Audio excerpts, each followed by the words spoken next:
Hey everyone, it's May 27th, 2025, and here's an update on the frog pond. So I've added another mossy log that I just found in the woods, and these are pretty rotten. They'll suck up water, keep a lot of the moss alive, but at the same time, the logs you see laying in here are from cherry trees, and the middle of it is actually pretty hard. It's called fat wood. It's really oily, the center of it, so it holds together. It should hold together a pretty long time. That's a solar fountain. Sun just went behind a cloud. That's why it momentarily shut off. It's got a big old solar panel over there. So we got some green frogs in here.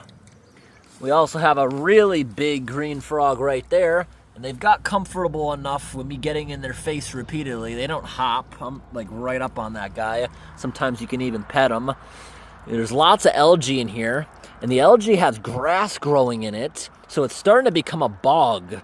That's actually super cool. Eventually, the surface of this pond is just going to be like a floating lawn.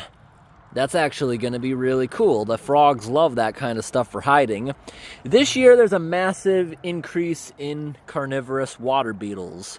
Typically, we would have thousands of tadpoles. Not from these guys. The green frogs have much larger tadpoles, and they lay their eggs later in the season, which hatch, and they don't become a frog the same year.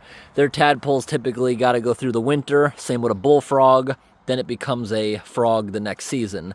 The tadpoles we have in here are from wood frogs. They're a frog that's more like a toad.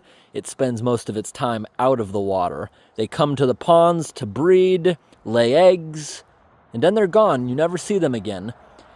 And as soon as these tadpoles would become tiny frogs, they hop across the grass, and you never see them again.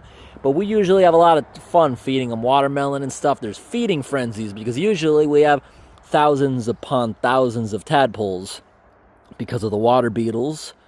And I don't think it's the frogs eating them. We've always had a bunch of these bigger frogs around, and yes, they definitely fill up on tadpoles, but there's usually a ton of tadpoles. So starting off this year, we have less frog eggs in the first place. Still thousands. Still we had thousands of tadpoles hatching, but they all got eaten this year. The environment will balance itself out. Last year we had an increase in snakes. Now this year we have an increase in water beetles and a whole lot less tadpoles, a whole lot less frogs. It's just going to be that type of year. Maybe next year we'll have something. But in the first place, we didn't have a lot of eggs. Still had thousands, but usually we got tons of thousands. There was a winter die out. It was a colder winter than normal, so less frogs coming back to breed.